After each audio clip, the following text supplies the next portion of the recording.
Olá, pessoal.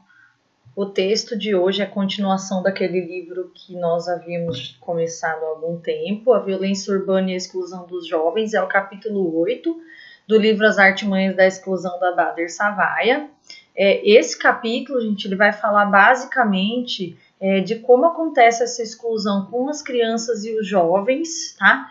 Que a partir do trabalho infantil e depois decorrente disso a violência, e de uma realidade específica de São Paulo, da cidade de São Paulo. Então, como eu já tinha falado para vocês, esse livro, ele é um livro que tem várias versões. O livro aí da foto que vocês podem ver é 14ª edição. Então, a gente fala de uma realidade muito atual, mas ele foi escrito na década de 90. Então, vocês vão perceber que alguns dados que o autor traz desse capítulo já está um pouco desatualizado. Por isso, eu coloquei um outro texto que eu mandei para vocês aí, que vem depois desse capítulo do livro, tá? Apesar de ser da década de 90, gente, tem muita coisa que a gente ainda pode ver que acontece, tá? Parece antigo, mas é muito atual, uma realidade muito atual. Só os dados que vocês vão perceber que está um pouco desatualizado, mas eu vou poder falar um pouco mais para vocês o que mudou, tá? Além disso, para complementar os dois textos, eu passei o vídeo, né, um documentáriozinho curto, que vai falar também um pouco mais sobre o trabalho infantil. Então, nesse texto aí, a gente vai iniciar falando da violência, mas a gente vai também falar do trabalho infantil e complementando também com o vídeo, tá? Que eu passei aí para vocês assistirem. Então, o autor começa questionando, fazendo dois questionamentos. Como conciliar a democracia? Coloquei democracia ali em negrito, com todas as violências e violações de direitos mais elementares que parecem constituir o cotidiano de alguns segmentos da população. Tá? Daqui a pouco a gente volta nesse questionamento. E o segundo, como construir e manter representações positivas de si mesmo quando elas são sistematicamente depreciadas pela sociedade como um todo. Eu considero, espero que vocês façam a leitura desse texto, porque eu considero a leitura muito boa para a gente conseguir fazer uma reflexão, né? Na verdade, todas as aulas eu acho que são uma reflexão importante, porém, a gente consegue pensar em coisas que talvez a gente não tenha pensado, e como tem frases fortes que mexem mesmo com a gente, por permitir que a gente desconstrua, que a gente repense, que a gente possa refletir situações que a gente nunca tinha pensado antes, tá? Eu coloquei ali embaixo o que é democracia de acordo com o dicionário, tá? Coloquei duas definições para a gente voltar ali na primeira questão. Democracia, sistema de governo em que cada cidadão tem sua participação. Então, isso já nos faz questionar ainda mais o sentido de democracia, se realmente existe democracia. E aí a segunda definição, sistema político dedicado aos interesses do povo, tá? E a terceira definição, forma de governo que tem o compromisso de promover a igualdade entre os cidadãos. Claro que eu coloquei essa definição aí que tinha, lá tem outras definições além dessas, mas eu coloquei essa terceira também de propósito para a gente questionar, realmente tem democracia no Brasil? Então, como conciliar a democracia, a partir dessas definições que eu acabei de falar, com todas as violências e violações de direitos mais elementares que parecem constituir o cotidiano de alguns segmentos da população? Hoje a gente pode falar, especialmente a partir de 1988, com a Constituição Federal, em igualdade, né? Tem igualdade? Não tem, mas a Constituição de 88, ela traz isso de uma forma muito nítida. Então, deveria ter, né? Então, não tem mais desculpa para que não tenha essa igualdade, para que não tenha equidade nas políticas públicas, né? Que vocês vão ver melhor na disciplina de políticas públicas, mas não tem jeito. Na psicologia social, a gente acaba invadindo um pouco do campo das políticas públicas, não tem como a gente separar totalmente, até porque a psicologia social, ela é totalmente utilizada nesse campo das políticas públicas. Então, para começar, a gente fala em violências e violações de direitos para um segmento, para uma parte da população. Toda a população tem violação de direitos, gente? Não, a gente sabe que é uma parcela da população que está mais vulnerável a essa violação de direitos. Por outro lado, a gente vai aprofundar um pouco mais, a gente sabe que a violência ela está presente em toda a sociedade e tem muito a ver com essa violação de direito, tá? E o segundo questionamento: como construir e manter representações positivas de si mesmo quando elas são sistematicamente depreciadas pela sociedade como um todo, tá? Então, como é que a gente fala de uma identidade dessas classes subalternas, dessas pessoas que se encontram nessa situação? Como é que essas representações de si mesmo vão ser positivas? E a gente fala aí dessa forma da identidade, dessa construção da identidade, né? Se elas são sistematicamente depreciadas pela sociedade como um todo. Tá? E aí, quando se fala em sistematicamente, a gente entende que é aquela forma que desde sempre, desde que ela se reconhece, e talvez que ela não se reconhece enquanto pessoa, porque quando a gente fala em cidadão, em pessoa, a gente fala em sujeitos de direitos, e talvez ela não se reconheça dessa forma, mas desde sempre ela tem essas violações de direitos e uma sociedade que deprecia sistematicamente essas representações dela mesma, tá? Então, como é que ela constrói e manter essas representações positivas? Fica difícil, tá? Então, essas são as duas perguntas disparadoras no início do texto, já para a gente começar a analisar que é um Estado democrático, vivemos em uma sociedade democrática, porém a gente aceita de uma forma bem tranquila que não seja uma sociedade democrática, porque na verdade a gente não vive numa sociedade democrática quando todos os direitos possíveis são violados e existe uma classe específica que vai passar por essa violação de direito, né? Porque normalmente ela não acontece para toda a sociedade, essa violação é para classes específicas. Então é aí que o autor começa a falar sobre a violência, sobre os jovens, enfim, sobre o trabalho infantil, tá?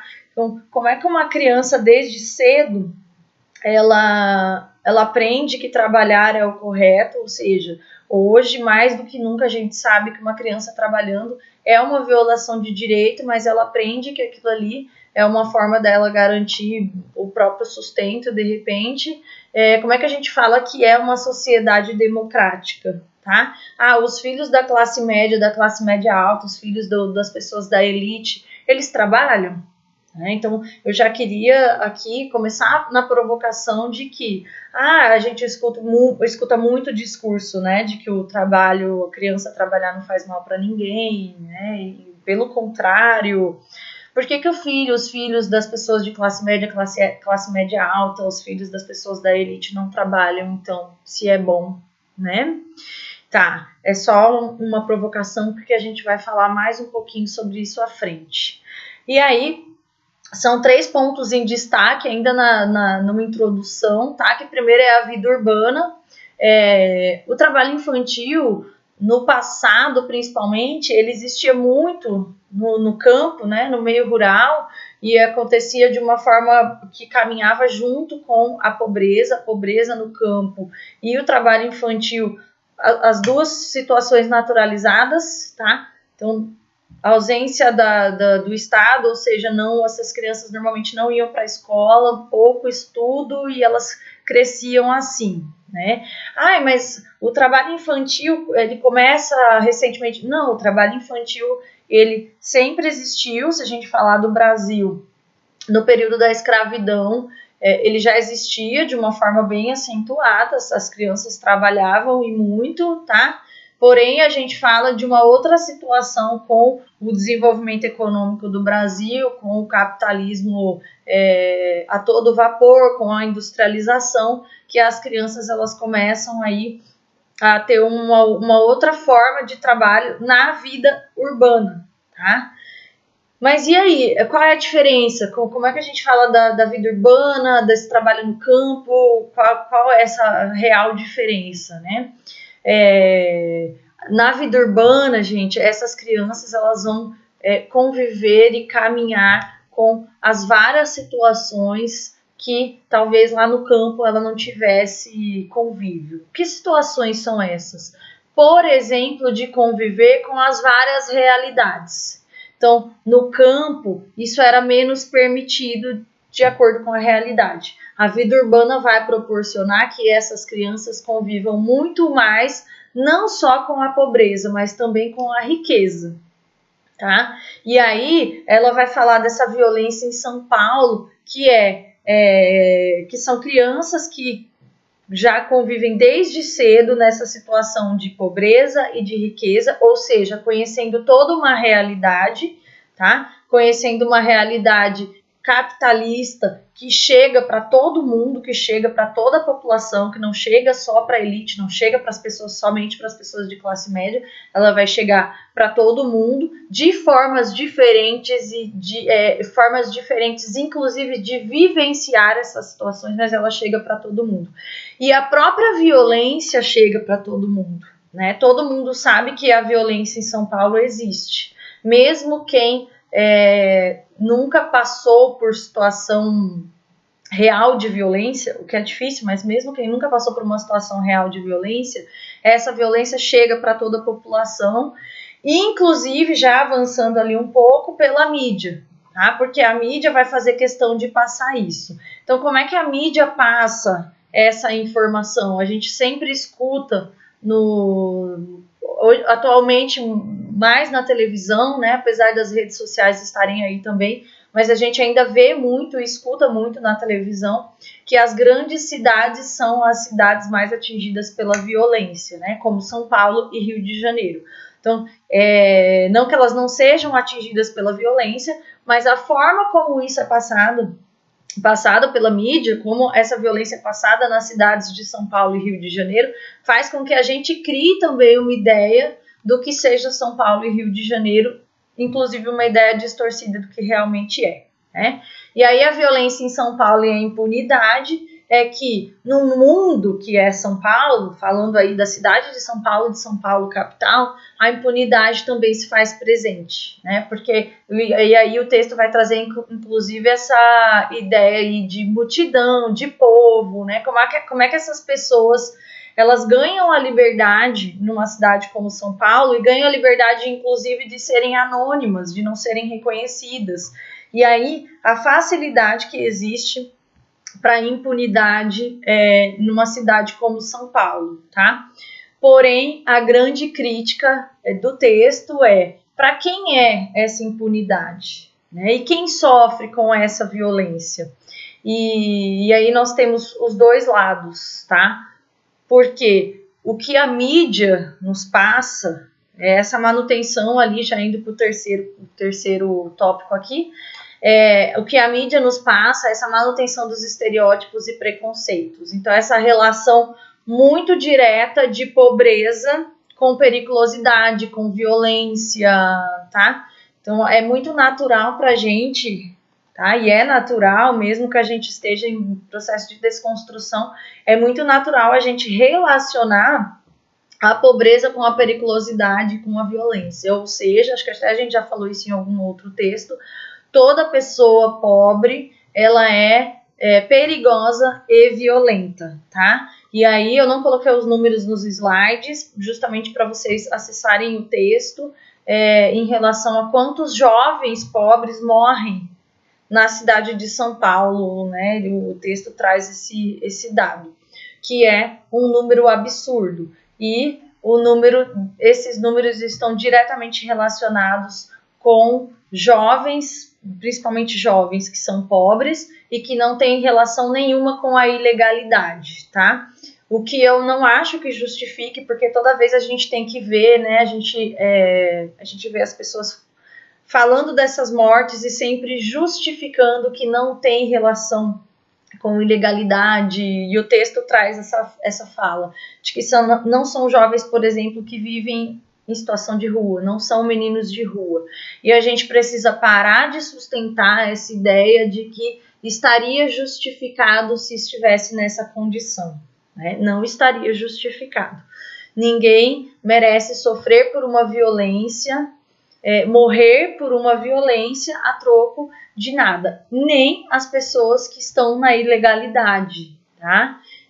Isso significa que essa morte só se justificaria em legítima defesa, o que a gente sabe que na prática, na maioria das vezes, não é assim. Eu achei também esse texto bem...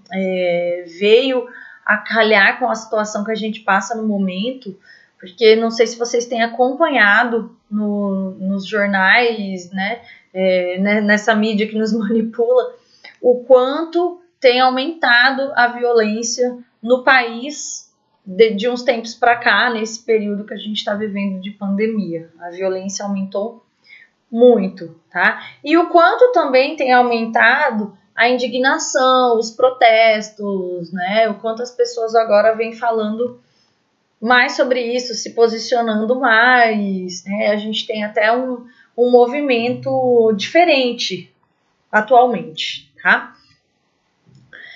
E aí, eu já comecei falando para vocês dessa situação das crianças e jovens no Brasil, tá? Muitas crianças, gente, já nascem com os direitos violados, tá? Elas já estão com os direitos violados, o que já nos faz questionar essa democracia na sociedade em que a gente vive, né? Também vou falar disso um pouco mais lá na frente, mas eu acho que cabe aqui, né, já nessa discussão, quando essas crianças que já nascem com direitos violados, elas vão trabalhar, porque se justifica o trabalho pela ausência de direitos, a gente já pode pensar qual jovem será, tá? Porque uma criança que começa a trabalhar cedo, ela vai ter várias consequências que eu vou falar daqui a pouco para vocês e que não deve ser novidade, né? Mas ela vai ter várias consequências já no início da vida. Então, que tipo de jovem vai ser essa criança? De que jovem nós estamos falando quando defende que o trabalho infantil é tranquilo, tá?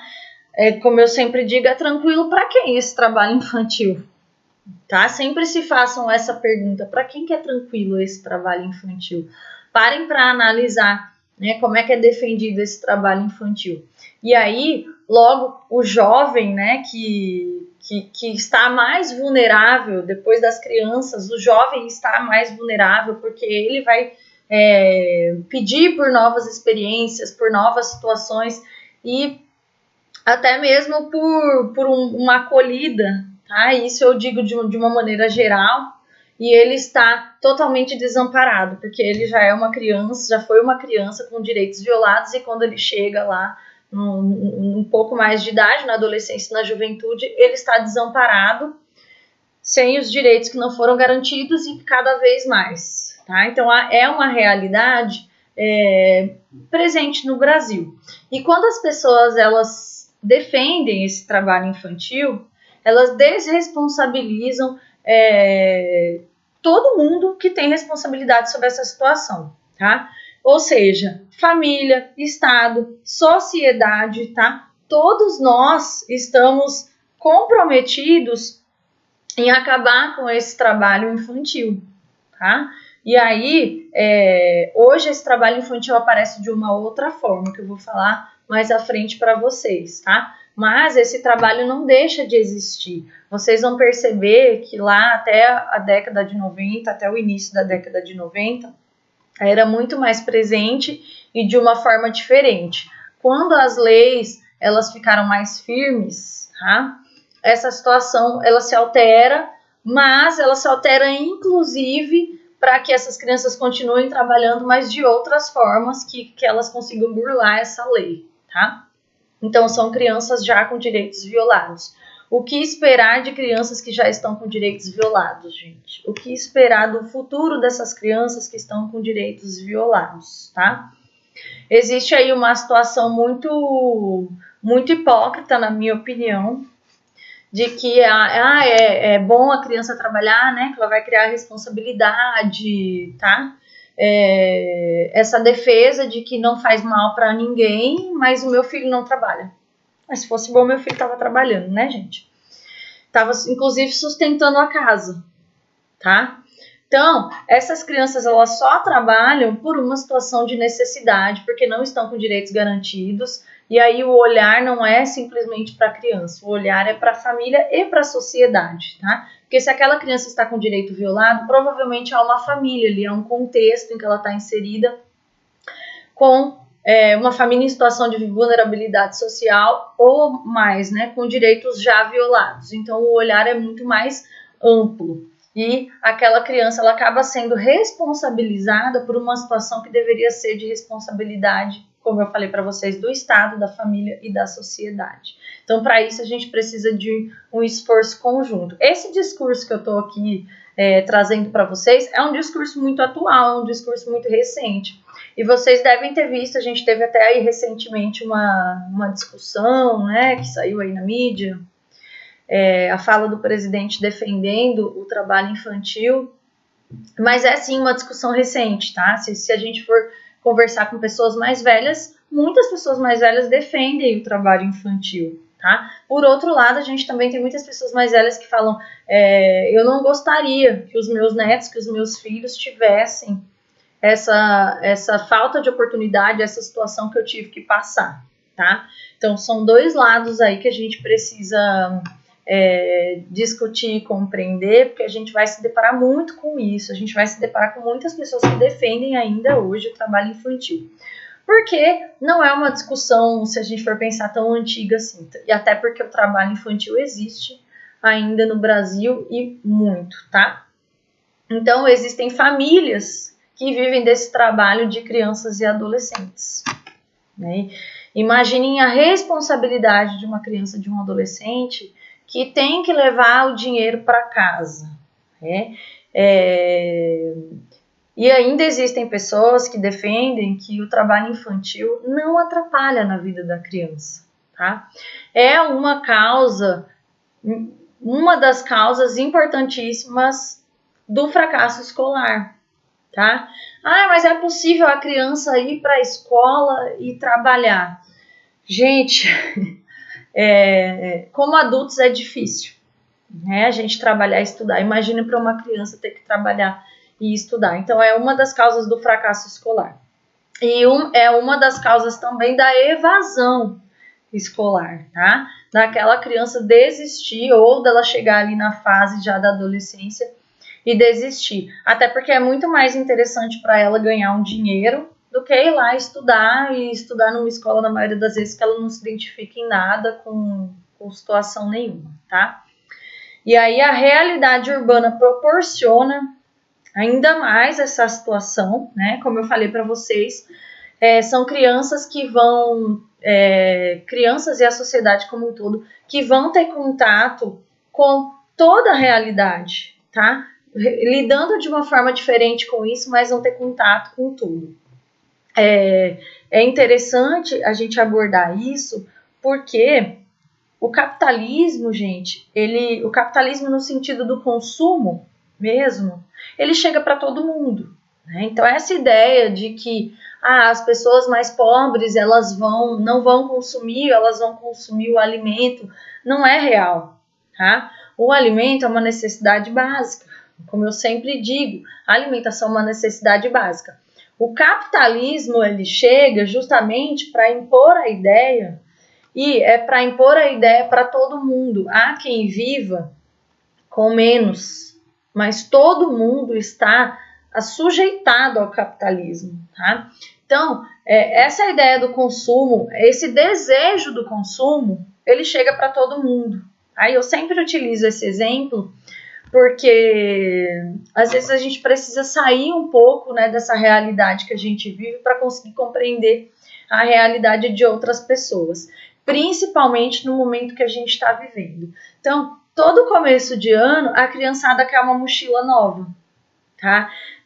É uma ilusão a gente pensar que lá nos bairros periféricos, das pessoas em situação de pobreza, as crianças não vão querer uma mochila, que elas vão querer comer só, tá? Somente alimentação. Isso não é real. A gente sabe que lá isso vai chegar de uma outra forma, com dificuldades específicas, mas aquela criança no começo do ano também vai querer uma mochila como filha de qualquer um de vocês, tá? A mochila que ela quer, a mochila que ela vai ter, se é que ela vai ter, é uma outra questão. Mas é uma ilusão a gente achar que lá na periferia, nas famílias mais pobres, esse desejo do consumo não chega, tá? Uma outra situação que eu sempre digo em sala de aula é, hoje em dia, o celular, tá?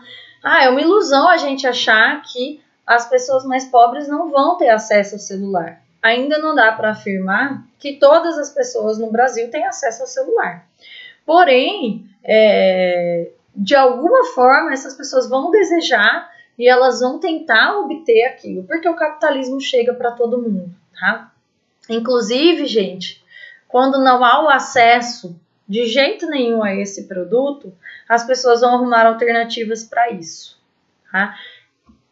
Incluindo mundo das drogas, mundo do crime, mundo do que de como conseguir acessar, tá? Que normalmente não vamos dizer que essa é a forma mais fácil, mas essa é a forma mais que mais se tem oportunidade ali e já é desde criança, tá?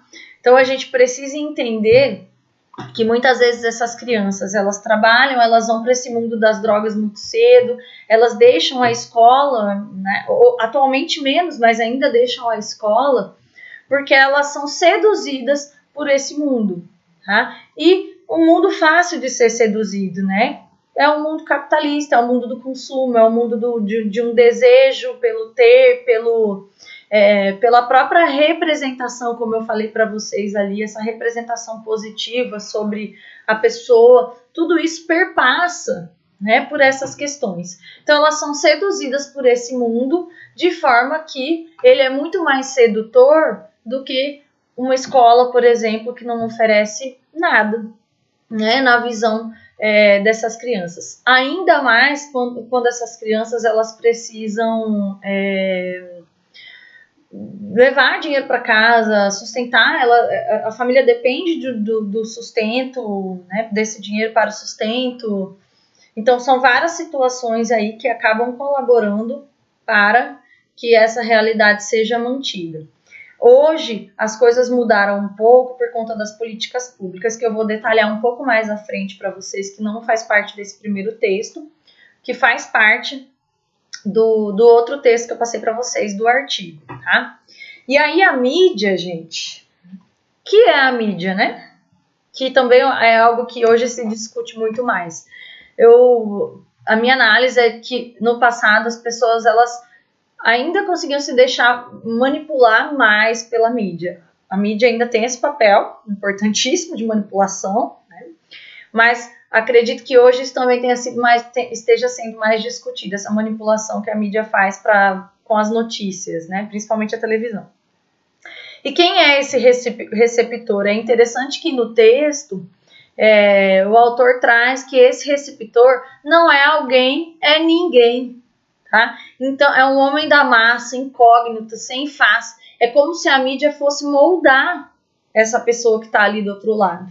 Então, a partir da mensagem que a mídia passa, a partir dessa manipulação, a partir de uma mídia que não é neutra, ela vai moldando a pessoa que está do outro lado, que vai construindo as ideias sobre algo desconhecido, algo que ela sabe que existe, mas não está tão próximo, mas ela é uma realidade para ela, porque a mídia vai passar essa ideia, tá? Então é muito interessante a gente pensar como é que a mídia faz esse papel e faz muito bem feito.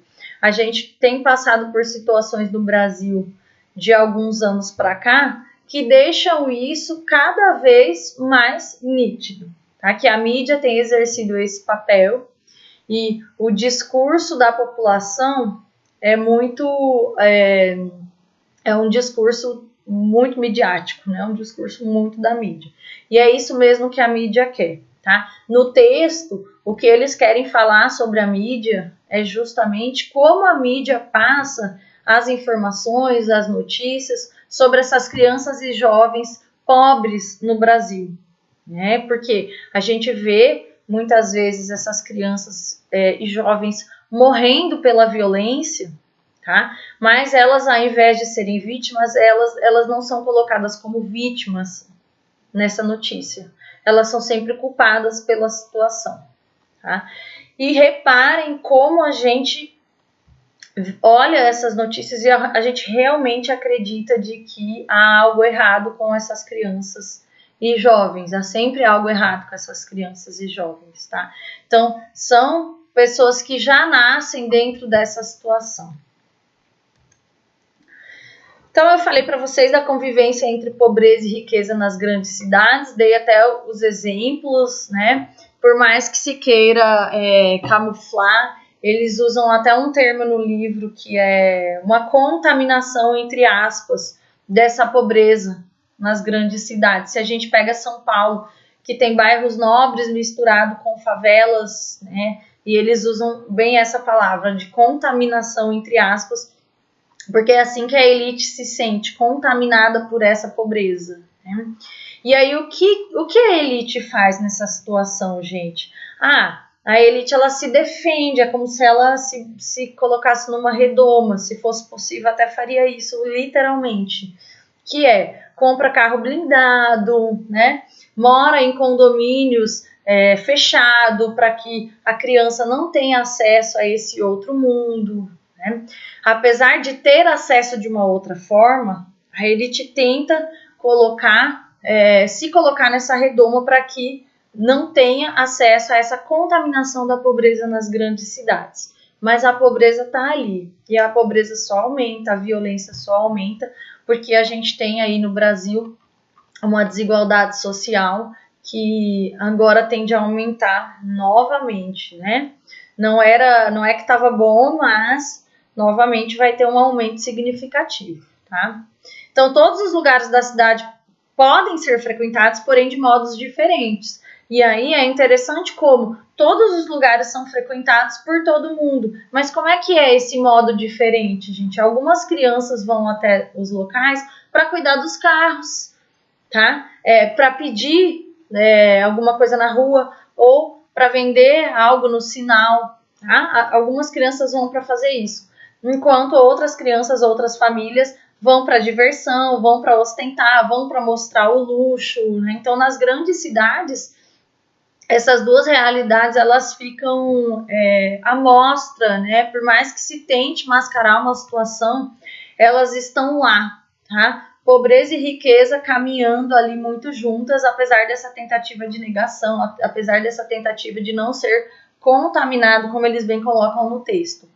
E aí, essas classes subalternas têm sua identidade problematizada pelo forte sentido de discriminação.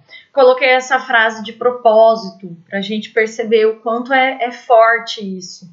Vivido diariamente sob a forma de humilhação que situa seus integrantes em relação ao poder, como cidadãos de segunda categoria, tá? Então, são pessoas consideradas de segunda categoria. Em um outro momento do texto, que a gente já viu, eles falam em considerar o outro não como um igual, tá? Mas como um desigual, como alguém que não faz parte desse humano, tá? É esse forte sentimento mesmo de humilhação, de discriminação, né? De um outro que não pertence à mesma categoria que eu, daquele outro que está lá em outra categoria, que é essa segunda categoria. Quando a gente fala em segunda categoria, entende-se abaixo, né? Então, a classe subalterna tem sua identidade. É uma identidade, gente, sabe que é uma identidade, é uma formação do eu. Quem sou eu? Problematizada pelo forte sentido de discriminação, tá? Vivido diariamente sob a forma de humilhação que situa seus integrantes.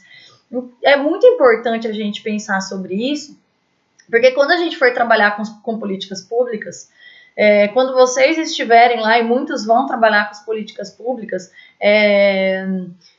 a gente vai trabalhar com essa população em sua maioria, tá? E muitas vezes a gente não consegue entender o que acontece com aquela pessoa, né? Por que ela tem comportamentos como aquele? Porque é uma identidade, gente. É uma identidade constituída, olha só, por esse sentido de discriminação e humilhação. que é bem aquele sofrimento ético-político que a gente viu no outro capítulo, a ausência de justiça social. Vergonha, tá? Vocês vão perceber que muitas vezes essas pessoas, elas não conseguem olhar no olho, tá? Elas estão sempre assim, ó, elas têm muita dificuldade em olhar. Então, todo o trabalho que a gente vai fazer perpassa o entendimento dessa situação, dessa identidade. E aí, eu gosto muito todo mundo sabe, da disciplina de psicologia social, mas também gosto muito das políticas públicas. Porém, eu entendo que políticas públicas e psicologia social, elas estão muito relacionadas. Então, não é possível a gente entender de políticas públicas sem a gente entender de psicologia social, tá? E vice-versa. As duas disciplinas estão muito relacionadas, muito interligadas. Vocês vão ver também na prática, quando vocês forem para os estágios, quando vocês forem para a atuação de vocês vão perceber que tem muita gente que trabalha com, ou deveria trabalhar com psicologia social nas políticas públicas, mas que não compreende a teoria, tá? Todos esses termos que a gente utiliza, que vocês estão aprendendo na disciplina, eles vão ser importantes, eu acho que não só na formação, mas para conseguir atuar e ter resolutividade, porque senão a gente culpabiliza, que é muito mais fácil. O compreender essa classe subalterna, por que as pessoas se comportam daquela maneira, perpassa todo esse entendimento da psicologia social. Tá? Esse entendimento do sofrimento ético-político, que não é um sofrimento do ter o que comer, do ter o que vestir, é um sofrimento de injustiça social, tá? Que tem tudo a ver com essa parte de discriminação, de humilhação.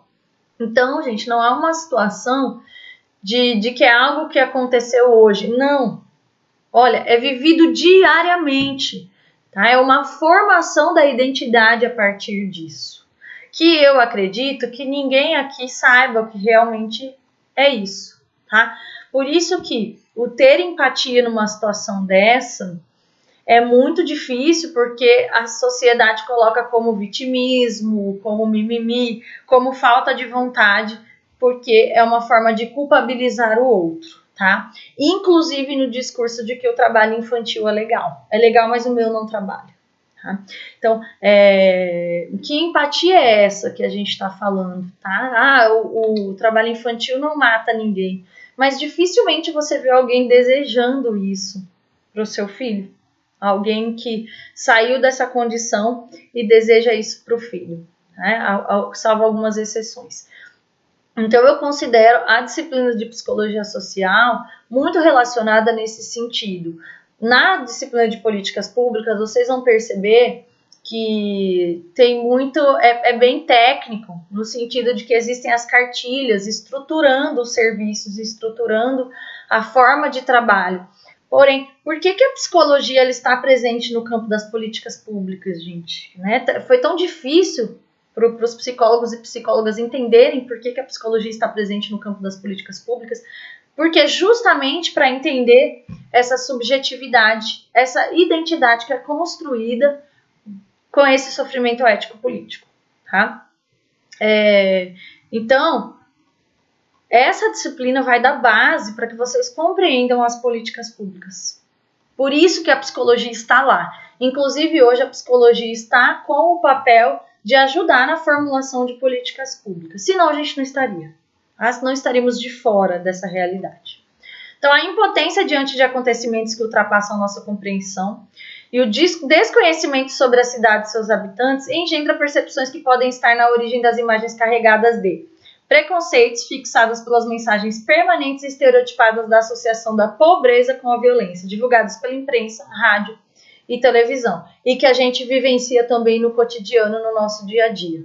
Tá? Então, quando a mídia vai passar essas informações, ela já passa de uma forma distorcida, tá? Com essa pobreza relacionada à periculosidade, ao perigo e à violência. Então, reparem nisso, tá? Quando ele coloca ali que as imagens são carregadas de preconceito e a gente cria uma representação, gente, de que realmente é assim, tá? É um processo de desconstrução, mas a gente cria a representação de que a pobreza realmente está relacionada com periculosidade, com perigo, com violência, tá? a mídia ela faz esse papel e faz muito bem feito. E aí a gente precisa desconstruir para conseguir lidar com essa realidade. Então, entende a importância da gente discutir, da gente falar sobre isso, da gente ler, da gente sentir isso para trabalhar com as classes subalternas.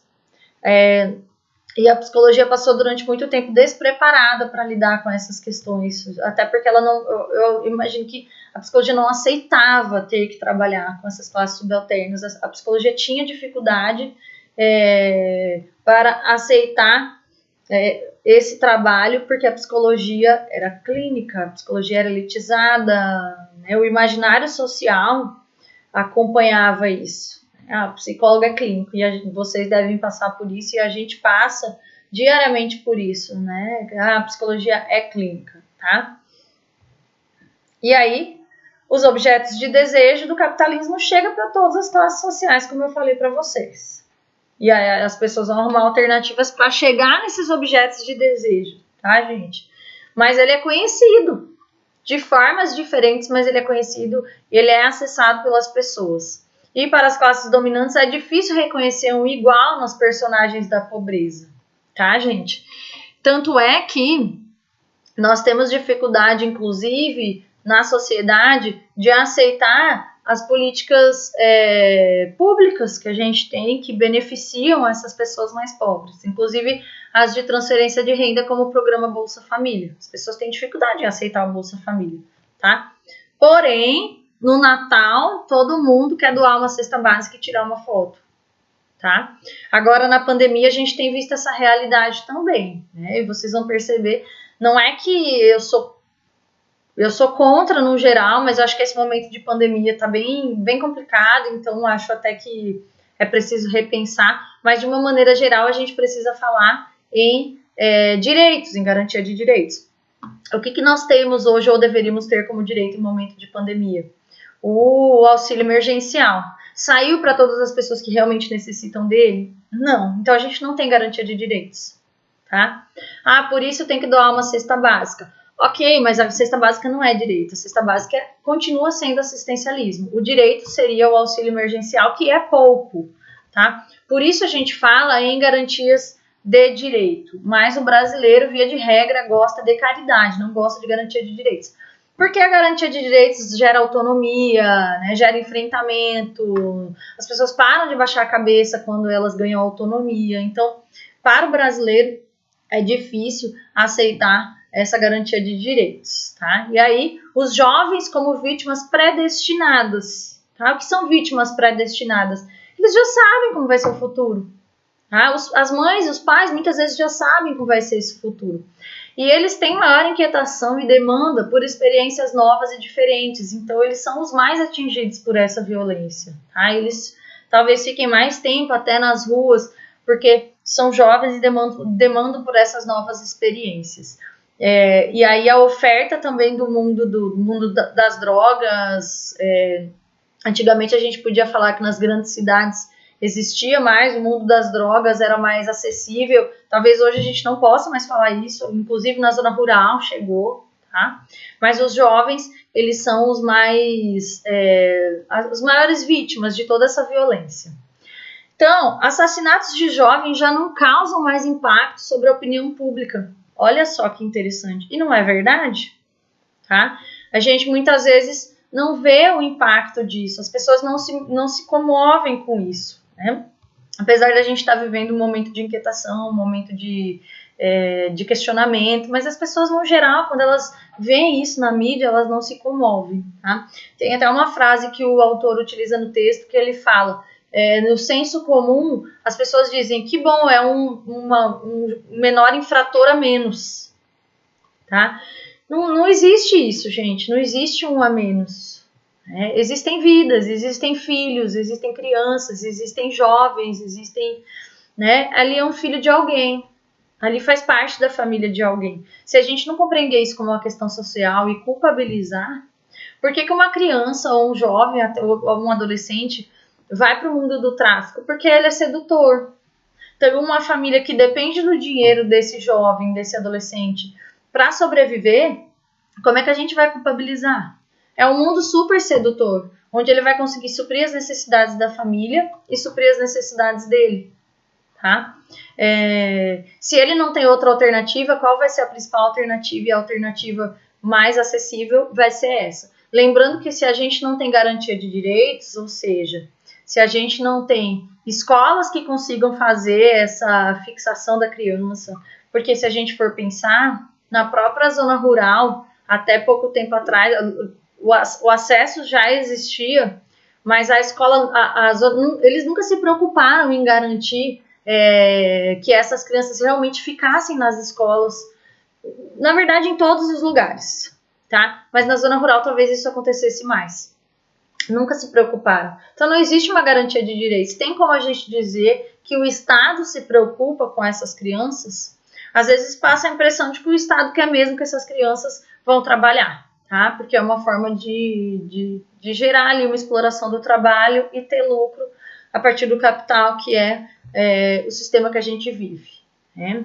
Então não tem como a gente defender isso. E aí eu fecho dizendo para vocês também uma frase do livro, que é uma batalha contra os pobres e não contra a violência, tá? E de fato é isso, porque se fosse uma batalha contra a violência, seria de um jeito muito diferente, né? Que a gente vê aí as várias situações que acontecem no Brasil e a gente sabe que é uma batalha contra os pobres, não é contra a violência.